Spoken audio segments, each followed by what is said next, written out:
며 경부고속도로 판교에서 서초까지도 30분은 걸리고 있습니다. 신지아입니다. 언제나 당신 곁에 I'm your energy. GS칼텍스 협찬 57분 교통정보가 있습니다.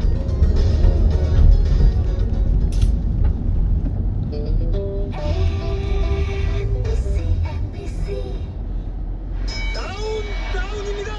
흥국생명이 종신보험료를 다운시켰습니다. 무해지 환급형으로 보험료를 한 번 더 다운. 부담스러운 보험료 비교시키는 흥국생명. 역시 흥국생명 가족사랑 착한 종신보험입니다.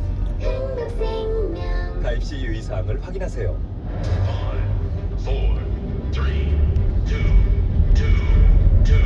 2. 웰컴 투 더샵. 송도국제도시 IBD 중심에 기대 그 이상으로 돌아오다. 더샵 프라임뷰, 더샵 센트럴파크 3, 1833-2525 포스코건설. 광명의 지식산업센터를 뛰어넘는 복합지식문화타워가 탄생한다. 멀티플렉스 영화관과 대학병원 건강검진센터부터 볼링장 어린이 도서관까지 입점 예정인 비즈니스와 라이프스타일을 혁신할 단 하나의 복합지식문화타워 광명지타워. 9월 오픈. 1600-6413 롯데건설 두산건설.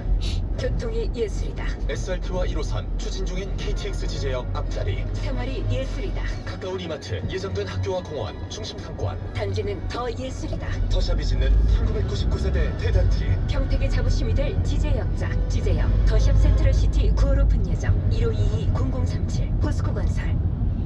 AM 900kHz, FM 95.9MHz, MBC 라디오입니다. HLKV. 지금은 강남과 세련됨이 공존하는 SUV를 경험할 시간. 모하비 더 마스터가 8시를 알려드립니다.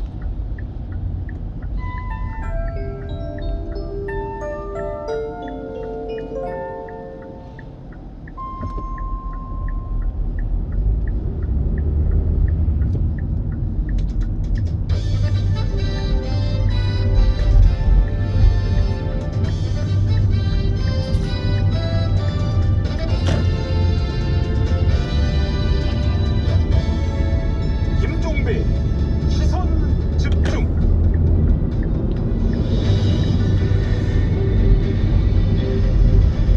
오스트리아 비는 뜨거웠습니다. 한일 간 방사능 설전이 전개됐기 때문인데요.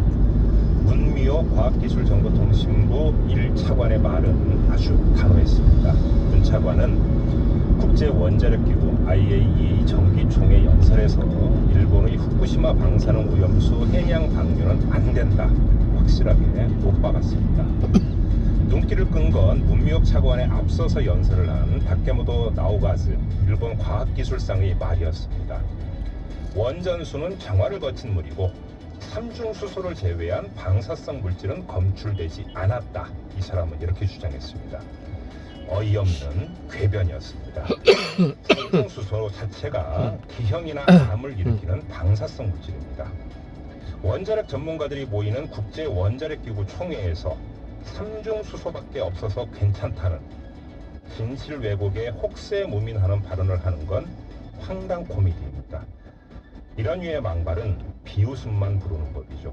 근데 여기서 그치지가 않습니다. 비웃음은 왕따를 부르는 법이기도 합니다. 김종배의 시선이었습니다.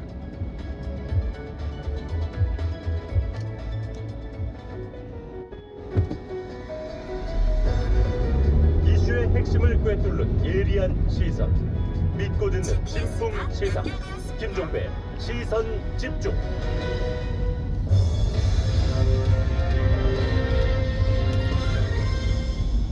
네, 오늘이 9월 18일입니다. 약 300m 앞 60km 신호 위반 과속 단속 구간입니다. 네, 여러분 1년 전 9월 19일 기억하십니까?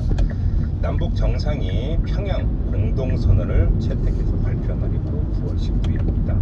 이때 부속 합의서가 하나가 채택이 되는데요. 남북 군사 합의서였습니다.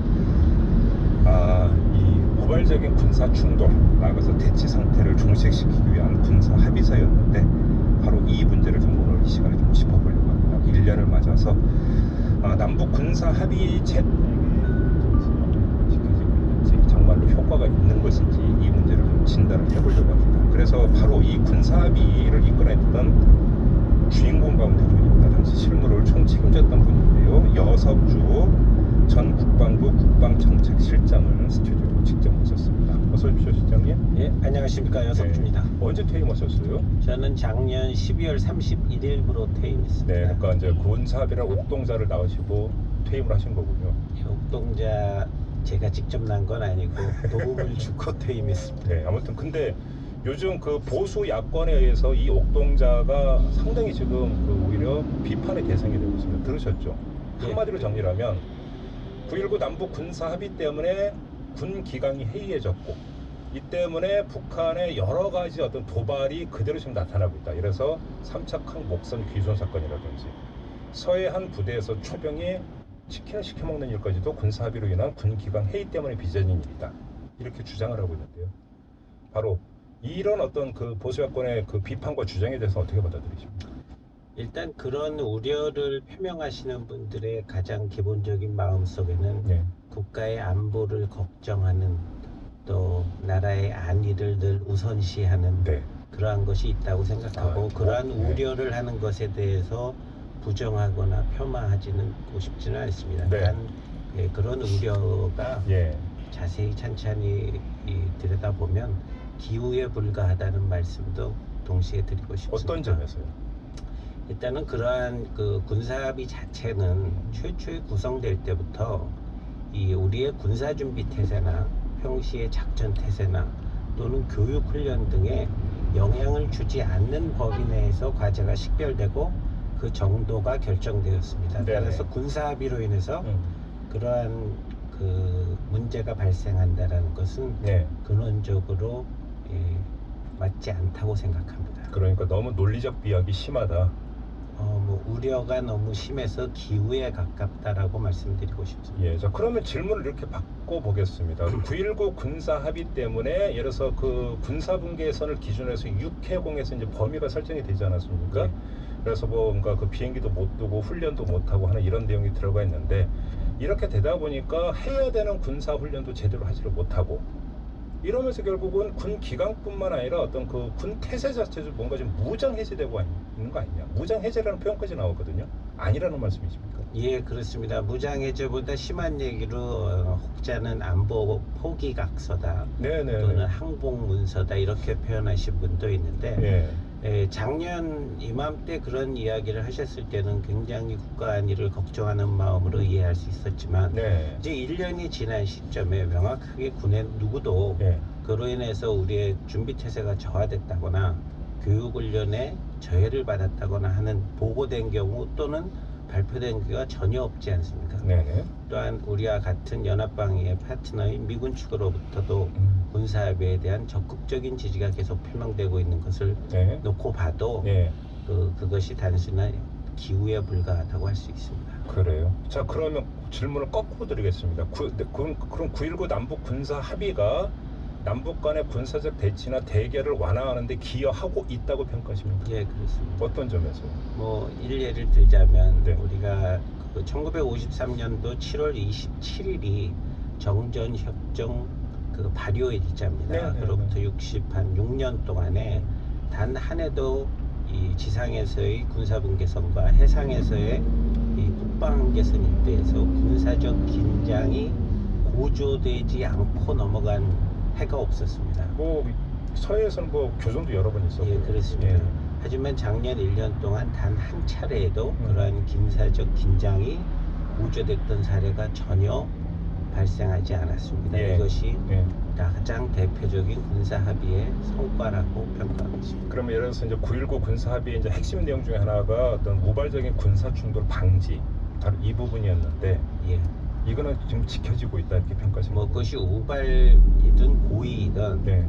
과거 약 그 65년간 3,000여 회가 넘는 상호 충돌 사례가 우리가 분석이 되고 있는데 예. 그 사례 발생한 사례들의 원인들을 다 분석해서 왜 그러한 것이 발생했느냐를 놓고 그렇다면 이러한 충돌이 발생하지 않기 위해서 무엇을 우리가 지킬만 하냐를 네. 뽑아내서 과제를 설정하고 다음에 그 과제의 정도를 어느 정도까지 했을 때 지킬 수 있느냐 이 두 가지 과정을 거쳤기 때문에 네. 이번 군사합의가 그동안 지켜지고 성과가 있었던 것으로 생각합니다. 근데 9144님이 지금 바로 문자를 주셨는데 올해 들어서 10번인 걸 알고 있는데 미사일 방사표 이런 거 다 포함해서 북한의 미사일 발사는 군사합의 위반 아닌가요? 이렇게 질문을 주셨는데. 뭐 강론적으로 보면 그것은 군사합의의 어떤 이행과제의 위반은 아닙니다. 아 그래요? 예, 이 군사합의는 육상에서의 군사분계선과 해상에서의 북방 한계선 일대에 네. 정전 협정을 보다 잘 준수하자는 틀 내에서 구상이 되었습니다. 네. 그래서 그 군사합의의 강론상에는 북측뿐만 아니라 남측의 미사일 발사도 제한하거나 규제하고 있지는 않습니다. 예. 예. 군사합의의 총론적인 성격이 군사적 긴장 완화에 있지 않습니까? 네. 그 측면에서 봤을 때 지난 10번 약 10차례의 미사일 또는 방사포의 발사가 군사적 긴장을 약간 저해하는 측면이 있었다는 거 볼 때 네.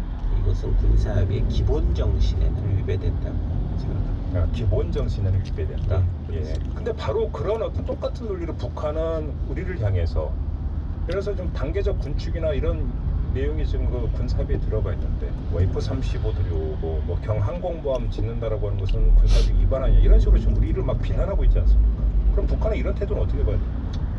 북한이 그런 태도를 뭐 사실은 지난 70여 년간 변함없이 계속 유지되어 오던 사안입니다. 네. 지금 9.19 군사합의하고 이제 그 대규모 군사훈련을 언급한 대목도 있지 않습니까? 관련해서 지금 한미연합훈련 이런 거 왜 하느냐 또 이렇게 지금 공세를 펴고 있잖아요. 한미연합훈련에 직접적으로 우리가 군사합의에서 그것을 뭐 하지 말자라거나 줄이자거나 이런 것이 내용엔 들어가 있지 않습니다. 네. 요 내용 제가 이제 기억하고 있는 게 대규모 군사훈련이나 어떤 그 군비 증강의 경우에는 남북 군사 공동위원회를 설치해서 논의한다 뭐 이렇게 되어 있던 걸로 제가 기억을 하는데 그런 항목은 들어 있습니다. 자, 근데 군사 공동위원회가 구성도 안 되고 논의도 안 되고 있죠. 논의는 뭐 문서를 통해서 이미 언제든지 열리면 진행될 수 있는 준비는 다 되어 있는 상태고 북한이 응하지 않고 있나요? 이제 자리에 앉아야 되는데 아직 네. 북한이 자리에 앉을 준비가 되어 있지 않는 것 같습니다. 북한이 왜 그럴까요? 뭐 여러 가지 요인이 있겠지만 네. 이 국방이라는 것이 어떤 일련의 화해 무드를 끌어갈 수는 없지 않습니까? 그래서 주변의 어떤 정치적인 외교적인 상황의 진전에 맞춰서 예를 들어서 북미 관계 진전이나 북중 관계라든지 그것도 한 요소라고 생각합니다. 그래요. 이런 것들을 이제 종합고려해서 지금 타이밍 조절을 하고 있다 이렇게 보시는 겁니까? 예, 그렇게 생각하고 있습니다. 조금 전에 이제 제가 드렸던 질문과 관련해서 많은 분들이 이제 그 문자로 비슷한 질문을 주고 계시는데요. 1361님이나 9219님은 자 그러면 북한이 한박도에 작년부터 올해에 걸쳐서 군사기지를 만들었는데 이건 어떻게 봐야 되는 겁니까? 이런 지금 질문을 주셨습니다. 이건 어떻게 봐야 됩니까? 한박도 부분은 사실 쉽게 얘기할 수 있는 부분은 아닙니다. 제가 소위를 달고 첫 번째 근무했던 그 사단에 인접한 지역인데 네. 제가 이 한박도를 미국에 계속 있다가 들어와서 한박도가 문제가 되는 것을 보고 어제 좀 검색을 해봤는데 네. 제가 깜짝 놀란 것은 우리 대표 포탈에서 지도 서비스를 제공하는데 네이버 다음 공이 한박도 위치를 좀 잘못 기술을 해놨습니다. 지도 자체가 잘못돼 있어요. 구글도 잘못돼 있고 예. 제가 명확하게 이건 정경두 국방장관께서도 국회에서 명확하게 말씀하셨지만 네. 한박도는 군사분계선 다시 말씀드립니다. 북방 한계선 넘어 위치하고 있습니다. 근데 우리 포털 지도들이 전부 네. 거기에 정체불명 선을 하나 거놓고 그 선에 남쪽에 한박도가 있는 것으로 표기를 해놓았습니다. 그럼 그건 군사분계선도 아니고 북방 한계선도 아니고 그럼 무슨 선이에요? 그 선은? 그건 제가 지금 그래요? 드리고 싶은 질문입니다. 근데 이게 구글에 들어갔더니 똑같은 선을 구글도 해놔서 요거 일단 선 먼저 명확하게 해놓고 한박도는 판단해야 된다고 보고 그러면 지금 그 실장님 말씀드리는 건 한박도라고 하는 위치 자체가 남북 군사 합의에서 언급되는 군사분계선이나 북방 한계선 위에 있기 때문에 북방 한계선 위에 있습니다. 군사 합의에 적용되는 지역이 아니다 이 말씀이신가요? 그렇습니다. 그래서 예를 들어서 이제 그냥 그 군사 합의 문구만 가지고 이야기하면 군사 합의 내용과는 포괄되지 않는 겁니다. 예. 뭐 보충 설명드리자면 그 지역은 북방항제선 일대의 그 덕적도로부터 초도에 있는 선 그 해역상에 해군의 기동훈련이나 네. 호사격 훈련을 하지 않는다라는 그 조항에만 해당되는 지역입니다. 그래요. 알겠습니다. 아무튼 근데 그럼 처음 질문으로 돌아가서 보수 야권이나 이런 데에서는 어떤 군사 합의가 마치 무슨 원흉이나 되는 것처럼 이렇게 공격을 하고 있는데, 이런 어떤 공격을 받아들이는 우리 실장님 말고 지금 현직에 계시는 분들이 있지 않습니까? 예. 이분들은 어떤 지금 느낌으로 그 공격을 받아들이고 있는지 혹시 얘기 좀 나눠보셨어요? 뭐라고 들하던가요? 뭐 일단 군사합의가 이게 그 1년 전으로 돌아가서 이것을 어떤 실질적인 종전선언이라고 보면서 좀 부풀려진 측면이 한쪽에 있고, 아, 예. 약 300m 앞 60km 구간입니다. 어마어마하게 폄하하는 측면도 있었는데, 사실은 9.19 군사합의는 그 중간쯤입니다. 말씀드린 대로 네. 1953년 7월 27일 정전협정이 예. 저희가 이 지난 70년 동안 사실 많이 위반한 영역들이 있는데, 그런 위반했던 부분이라도 좀 정상적으로 수행하자라는 측면에서 네. 구상이 됐기 때문에 네. 이것이 예를 들어서 우리의 안보 태세를 저하시킨다고 그러면 지난 세기 평화를 그나마 한반도에서 유지했던 정전협정 자체에 대한 부정이 되는 거거든요. 정전협정이 부족하나마 작동했기 때문에 우리가 그간의 그 평화가 유지되지 않았습니까? 네네. 바로 그런 차원에서도 이 펜타곤이나 또는 주한미군사령관이나 연합사령관이 군사합의를 지지하는 겁니다. 왜냐? 이것이 정전협정 틀 내에서 정전협정 잘 지키자는 약속인데 그걸 누가 반대하겠습니까? 네네네. 그러면 미국은 이런 데서도 9.19 군사합의를 적극, 그냥 마지못해가 아니라 적극 지지하고 있다고 파악하세요? 그래서 처음에는 워낙 이게 양 자체가 몇십 페이지에 이르러서 뭘 이렇게 많이 합의했나 놀라긴 했지만, 그것을 같이 앉아놓고 설명을 쭉 들어보니 예. 다 우리가 이미 53년도에 7월에 오. 이렇게 하지 말기도 했는데 남북이 서로 위반했던 것을 이제 정상으로 돌려서 좀 지키자. 네. 그래서 그걸 위반해서 생겼던 그런 그 무력 충돌 같은 것을 근원적으로 없애자. 이것에 대해서 반대할 사람이 누가 있겠어요? 그러면 그때는 현직에 계셨잖아요. 그리고 네. 이제 그러면 주한미군 사령부 쪽에 이제 그 9.19 군사합의를 설명을 하셨을 거 아닙니까? 아니, 뭐 처음에 구상할 때부터, 네. 다음에 협상 단계에서, 그다음에 사인하기 전날, 네. 사인한 당일날, 다음날 그러면 계속 설명했죠. 그러면 그 주한미군 사령부의 대답이 굿잡 뭐 이런 거였습니까? 뭐 적극적으로 지지한다. 그래요. 예. 그냥 마지못해가 아니고. 왜냐하면 주한미군 사령관이 유엔 사령관을 겸직하는데, 유엔 사령관의 기본 임무는 정전 관리입니다. 그렇죠. 예. 이것을 뭐 꼭 적절한 비유인지는 모르지만, 교무부장이 교칙 위반하는 두 학생이 앞으로 교칙 잘 지키겠다고 약속했는데 네. 어느 교무부장이 그걸 반대하겠습니까? 그러게요. 근데 좀 비하인드 스토리가 갑자기 궁금해지는데, 북한은 이 군사합의에 순순히 응했습니까? 북한 군부가? 우리가 그 당시를 이렇게 오히려 9월 19일 날 합의는 했지만, 실제 이런 것을 논의하기 시작한 건 4.27 판문점 선언 정상회담 이후부터 출발을 했는데, 예. 이 양측 군 당국 모두 그간의 어떤 극단의 대치, 군사적 긴장을 해소해야 된다는 데는 명확하게 공감했었습니다. 북한 군부도 그랬습니까? 예.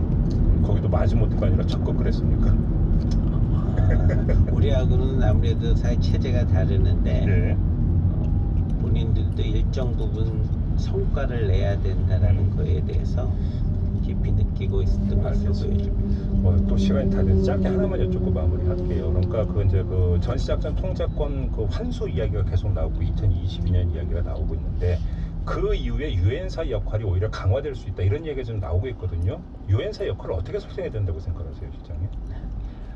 유엔사가 특히 유엔이라는 조직이 우리가 전 세계에서 유일하게 공휴일로 삼았던 그런 국가이기 때문에 유엔은 대한민국에서는 아주 특별한 의미가 있다고 봅니다. 옛날에 유엔의 날이라고 했었죠. 예, 유엔데이라고 예, 10월 예, 24일을 있었어요. 예, 기억하시는 거 보니까 연령이 저 젊어요 아직. 왜 그러세요? 그 측면에서 보면 유엔사도 네. 유엔의 기본 정신을 구현하는 유엔 산하의 사령부로서 역할을 찾는다면 네. 그것의 확대를 뭐 반대할 이유는 없다고 봅니다. 아 그래요? 알겠습니다. 시간이 너무 짧아서 아쉽지만 여기서 좀 마무리를 해야 될 것 같습니다. 자, 오늘 말씀 잘 들었습니다, 실장님. 예, 감사합니다. 네, 지금까지 여섭주 전 국방부 국방정책실장과 함께했습니다.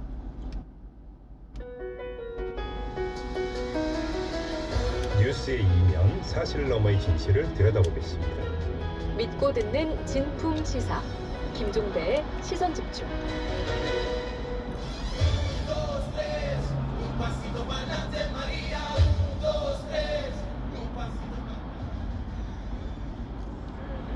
청결 뉴스 딱 3개 맛깊게 들여다보는 뉴스 세계 시간입니다. 한겨레신문 최성진 기자 나오셨습니다. 어서 오세요. 네, 안녕하세요. 네, 잠깐 속보 하나 전해드리고 이어가지고 조국 법무장관이 형사사건 공보준칙 개선 뭐 움직임이 있다는 이야기는 벌써 나왔는데 요걸 자신의 가족 수사가 마무리된 후에 시행하는 것으로 하겠다 이런 입장을 방금 전에 표명을 한 것으로 지금 속보가 들어오고 있습니다. 참고를 해주시고요. 자, 첫 번째 뉴스 가볼까요? 네, 삭발 릴레이에 쏠리는 뜨거운 관심 준비했습니다. 자유한국당 얘기죠? 네네. 어제 오전에도 자유한국당 삭발 릴레이는 이어졌습니다. 김문수 전 경기도지사 그리고 송영선 전 의원, 오후에는 이제 강효상 의원까지 머리를 밀었습니다. 네. 그 한국당 삭발 릴레이가 계속 이어지면서 SNS 등에서는 이 황교안 대표가 삭발하는 모습을 활용한 이 다양한 패러디물도 나오고 있고요. 전 얼핏 봤어요. 네네. 애초에는 이제 조국 법무부 장관 임명에 대한 항의 차원에서 진행하는 일정한 시위였는데 네. 이제는 삭발 릴레이 삭발 그 자체가 관심과 놀이의 대상이 되고 있는 뭐 그런 상황이다. 놀이의 대상이 되고 있다. 네네. 아무튼 근데 왜 신투좀 보도하고 있다면서요? 어제 BBC가 꽤 주요하게 보도를 했습니다. 네. 그 제목이 한국의 정치인들은 왜 머리를 깎나인데요. 이 삭발 릴레이를 단순히 이제 중계 보도하는 한국 언론보다도 심층적으로 이 현상을 짚었습니다. 네. 예컨대 이제 삭발이라고 하는 행위의 뿌리가 한국의 유교적 문화에서 비롯했다는 점, 또 과거 60, 70년대 이 군사정권 시절 독재에 저항하거나 이 정부의 일방적 정책 추진에 항의하기 위한 수단으로 활용됐다라고 하는 점도 풍부하게 좀 짚었습니다. 저 어릴 때 외웠는데 신체 발부는 수지 부모라 불감 회상이 효지시하라. 그게 대표적이죠. 그렇죠. 잘 외우고 있죠. 네. 쓰라면 잘 못 쓰겠고. 네. 네네. 그 BBC 이외에도 뭐 미국의 폭스뉴스라든지 뭐 뉴욕타임스, 뭐 AP통신을 활용하긴 했습니다만 다른 언론에서도 좀 보도를 하고 있습니다. 자, 두 번째 소식으로 넘어가죠. 이게 걱정인데 정말. 예. 네.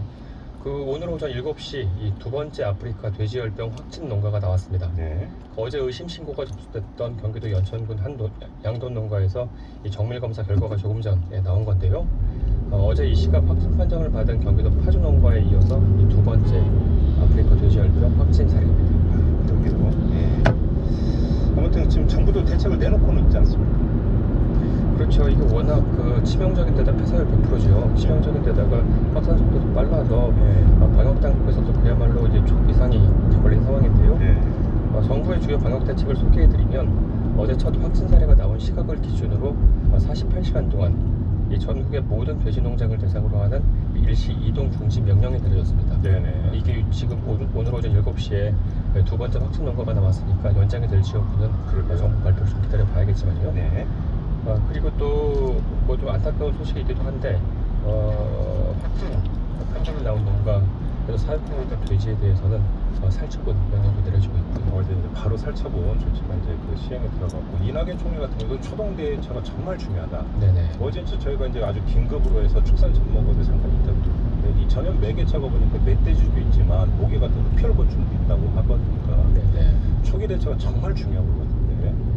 그런데 연천에서 또 이제 확진 사례가 두 번째로 지금 나왔기 때문에 약간 걱정인데 여기서 빨리 좀 막아야 되지 않을까 싶습니다.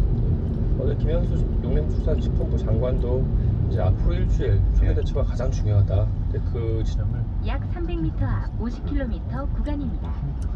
정말로 그러니까 모든 그 가용자원을 투입을 해서 초동에 차단을 해야 되지 않을까 이런 생각이 좀 들고요. 치료약도 없다는 거 아닙니까 현재로서? 백신도 없답니다.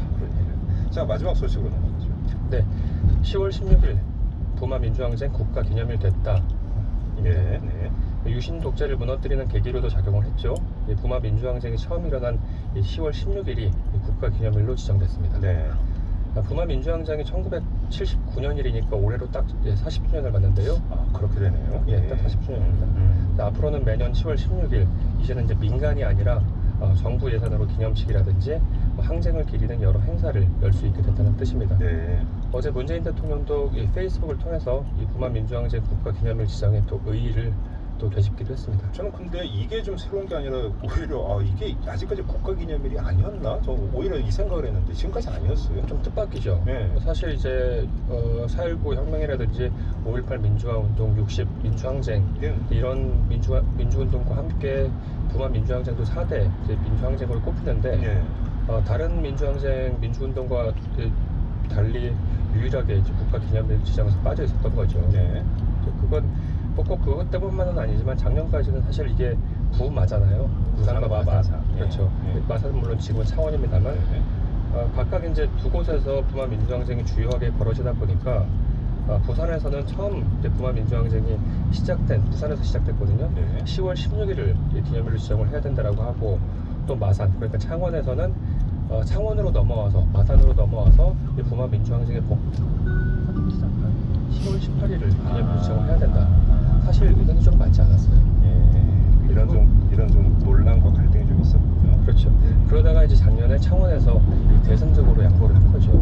그래서 이제 10월 16일을 기념일로 지정할 수 있게 됐습니다. 부마 항쟁이 결국은 11.5 사태니까 박정희 시해 사건까지 연결이 되는 바로 직결되죠. 이런 것도 역사적인 사건이었다는 점을 다시 한번 강조하고요. 자, 뉴스 3개 이렇게 마무리하겠습니다. 한겨레 신문의 최성진 기자와 함께했습니다. 고맙습니다. 네, 고맙습니다. 어깨, 허리 아프지마를 영어로 말하면 손목, 무릎 그만 아플래를 영어로 관절통, 근육통 멈춰를 영어로 붙이면 스탑, 통증 KB 다이렉트 자동차 보험 다양한 특약 할인으로 간편한 가입으로 빠른 보상으로 KB 손해보험 다이렉트 가입 시 유의사항을 확인하세요.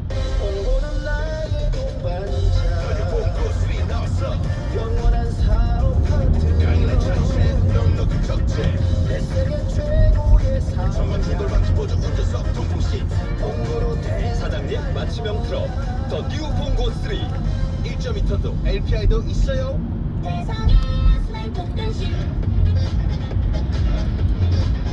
친환경 보일러는 대성의 스마일통 변신 가스를 잡고 환경 잡고 가스를 잡고 환경 잡고 두 마리 토끼 다 잡는 역시 기술 하나 대성이지.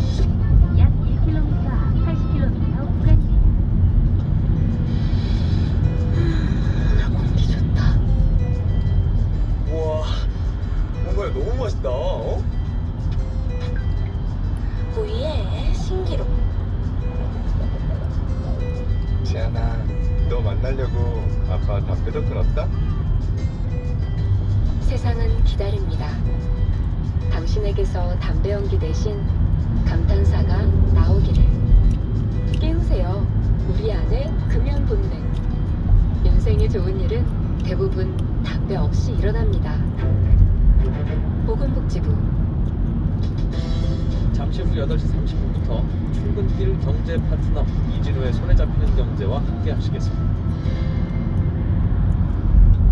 네, 아프리카 돼지열병 확산을 막는 건 정말 국가적으로 큰 일인 것 같은데요. 방역이든 차단이든 우리가 도울 수 있는 조그마한 그렇게 좀 해야 되지 않을까 이런 생각을 좀 하면서 오늘 방송 모두 마무리하겠습니다. 저는 내일 아침 7시 20분에 다시 인사드리겠습니다. 고맙습니다.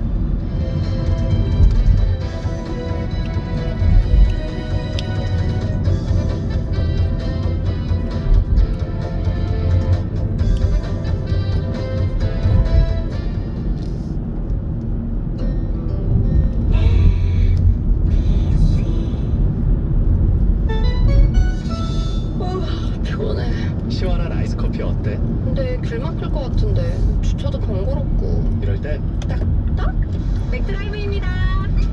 차에서 내리지 않아 빠르고 편리하게 맥도날드 맥드라이브에서 지금 즐겨보세요. 빅맥도 시킬까? 펭귄 관절을 부탁해. 마음껏 관절 쓰고 펭귄이 언제나 관절 튼튼 펭귄이 개펜테. 관절염 고마워 캐펜텍 관절엔 펭귄이 제일 캐펜텍 제일 헬스 사이언스. 지웰시티몰. 예정된 확정력 입구를 디스플레이 중심 상업지역과 더블 스트리트를 디스플레이 풍부한 배우 수요까지 디스플레이 천안아산 신기념 라이프 디스플레이몰. 탐정역 지웰시티몰. 041-556-8448 신영. 당신의 가슴이 두근거리더라. 감탄할 생활을 기대되는 비전을 약 1km 앞 80km 구간입니다. 안녕하세요. 로안시티인차 SK 리더스비와 온서 SK뷰 스카이시티가 옵니다. 10월 오픈 예정 032-564-0560 SK건설. MBC 라디오 유튜브 오리지널 아베 너 이 나쁜 딱 그게 나왔어야 되는데. 이제 자유한국당에 애정이 많은 거죠. 왜 공차를 못 받았겠어요? 인싸가 되고 싶은 세 남자의 정치 토크쇼 김태현, 이준석, 헌균택의 정치 인싸 지금 바로 검색창에서 정치 인싸를 찾아주세요. 우리 가족 언제 돼요?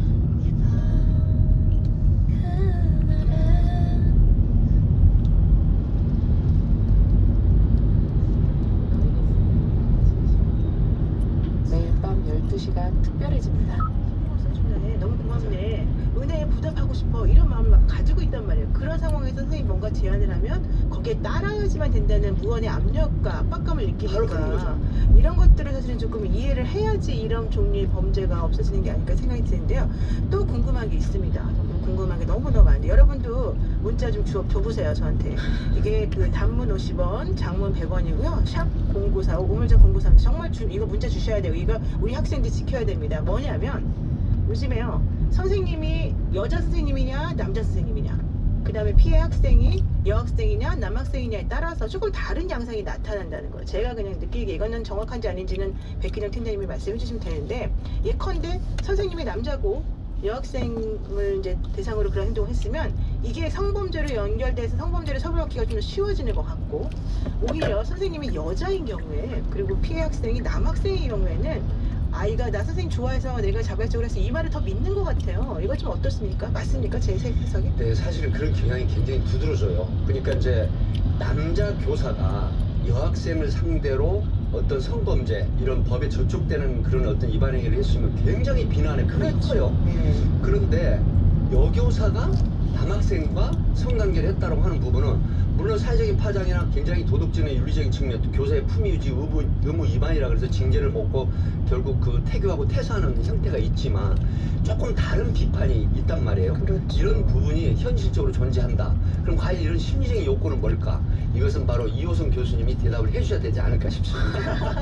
이게 예전에 형법이 개정되기 전에는요, 여자는 강간죄의 주체가 될 수가 없었어요. 그렇죠. 예전에는 그러니까 지금은 이제 바뀌어서 여자도 남자를 강간할 수 있다는 인식이 생겼는데, 옛날에는 남자가 여자를 강간하는 거라고 생각했거든요. 그러니까 그런 인식이 여학생을 남 선생님이 할 수 있다고는 생각하는데 여자 선생님이 남학생을 강제로 이렇게는 안 하기 때문에 강간의 개념이나 성범죄를 안 본다는 기분이 강하죠. 그게 바로 좀 잘못된 거죠. 여성 같은 경우에는 과거에는 뭐 전적으로 이런 강간 사건이라든지 성폭행과 관련해서 거의 피해자였기 때문에 그렇죠. 이런 것들이 이제 관념적으로 자리 잡고 있긴 있습니다만, 적어도 저는 우리가 이 교사와 학생 사이에 이런 문제와 관련해서 두 가지 주제는 좀 교원 세계에서도 조금 고민해봐야 될 주제라고 보는데, 첫 번째는 당사자 간에 이런 합의가 있어서 그래서 성적 결합이 발생했다면 이게 교원의 이런 윤리적 문제는 과연 해소가 되는 것인가?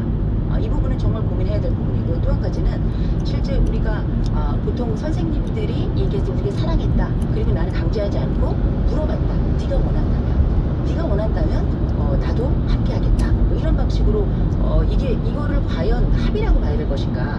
그랬을 때 만약에 어떤 문제가 발생했을 때 그럼 이 책임은, 그 관련된 책임은 아이가 질 수 있는가? 저는 이 부분은 좀 고민을 좀 해봐야 될 부분인 게, 애에게는 성적 자기결정에 관련돼서 사랑했다고 판단하고 이 성 문제와 관련된 이런 복잡다단한 문제들에 대해서 전적인 권리를 인정하면 그럼 투표권을 왜 안 주는지 모르겠어요. 이런 이렇게 모든 것을 결정한다고 생각한다면 우리가 이제 조금 복잡하게 생각해야 될 부분이 많이 있는데 적어도 우리가 애들과 관련해서 너무 어리게 볼 건 아니에요. 그리고 남성과 여성과 관련해서도 누가 가해를 하고 누가 피해를 했다 그래서 남녀를 좀 구별해야 될 건 아니라고 봅니다. 그러나 한 가지 분명한 건 포괄적인 측면에서 이 관계가 가지고 있는 환경의 특성은 100% 고려를 해야 된다는 거죠. 그렇죠. 근데 뭐 얼마 전에 있었던 대법원 판결이기도 한데 보통 피해 당한 학생들이 저 사랑했어요 이렇게 말을 하면 또 그 말을 그대로 믿어주는 경향이 있더라고. 이런 것도 사실은 좀 조심해야 될 것 같습니다. 그리고 더 중요한 건 우리 맨날 학교 가면은 선생님을 잘 들어 이렇게 말하잖아요. 이제 그런 말을 못 하는 건가요? 아니 그래도 그런 말을 해야죠. 그래요?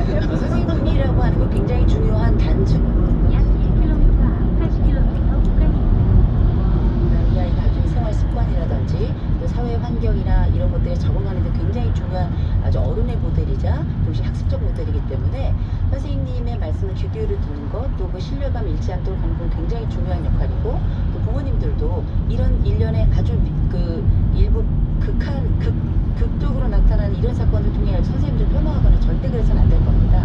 다만 이런 과정에서 어른들의 역할이 어떤 것인지 꼭 선생님만의 역할이 아니고요.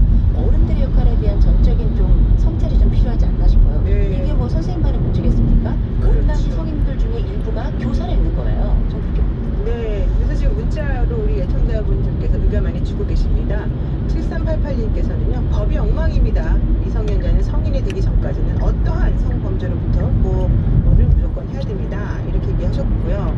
그리고 757 하나 쓰시는 분은, 어머, 이런 일도 있네요. 택시 비용 대신 성관계를 하는 경우도 있어요. 어머, 이런 얘기도 사실 처음 들었는데, 뭐 학생과 뭐 이런 얘기 좀 아마 좀 알고 계신 그런 사연이 있나 봐요. 그러니까 이런 경우도 있을 수 있기 때문에 조심해야 된다. 이런 취지로 보내신 것 같고요. 또 이 아이들이 우리 사랑했어요라고 말하는 걸 그들을 믿으면 안 된다. 이런 의견도 있으신데 8468 쓰시는 분께서 사랑은 국경 없다라고 하지만 그거 아니에요. 조심해야 됩니다. 이런 얘기 지금 많이 하셨습니다. 아 정말 우리 아이들의 이런 하나짜리 있는 의사결정, 성적 자기결정권을 그대로 믿어서는 안 된다. 왜 딴 건 안 믿으면서 이런 걸 이렇게 잘 믿는지 정말 이해가 안 갑니다. 자, 그래서 제가 지금 좀 전에 말씀드린 성적 자기결정권 얘기 잠깐만 해볼게요. 성적 자기결정권을 우리가 몇 살부터 인정해야 되느냐? 이게 이제 화두가 되는 것 같아요. 저는 어떻게 보십니까? 저는 이제 먼저 말씀을 드리면 지금 현재 법 적용 사실 지난 16일부터 아동 청소년 성보호에 관한 법률이 개정이 일부됐어요. 그렇죠. 그래서 16세까지도 이제 상향이 됐는데 사실 저는 이런 부분들이 별로 개인적으로는 마땅치 않아요. 왜 그러냐면 현재 13세 미만의 자 이렇게 이제 연령을 규정을 해놨잖아요. 근데 이런 부분도 뭐 해외 같은 경우는 보통 16세 정도로 상향 조정이 돼 있어요. 하지만 이런 부분들보다는 지금 현재 존속돼 있는 예를 들어서 아동복지법이라든가 이런 폭넓은 적용을 하면 되거든요. 그리고 이제 뭐 국회에서도 여러 가지 논란이 되고 있지만 그루밍 성범죄 같은 것도 사실은 다른 법에 비해서 뭐 개정을 한다 또 새로 신설을 한다 이런 부분이 있지만은 사회적인 어떤 중지 그러니까 미성년자 아까 굉장히 좋은 말씀 하셨거든요. 어떤 애청자분이 사랑의 국경이 없다라고 하는데 국경이 있다고 제가 방송에서도 많이 말씀을 드리는데 어떤 사회적인 교육 시스템이라든가 인식의 문제 이런 부분들 그리고 특히 학교에서 어렸을 때부터 우리가 보통 성교육 한다 그러면 학교에서 보면요 1년에 2번에서 4번 이상 하지 않는다라고 하는 그 통계가 있더라고요. 네. 근데 이런 부분이 문제가 된다. 그래서 성교육 문제를 좀 미리서 정착을 시키고 그 다음에 좀 인식을 시키는 이런 형태가 중요하다. 이렇게 생각을 합니다. 네, 우리 교수님 어떠세요?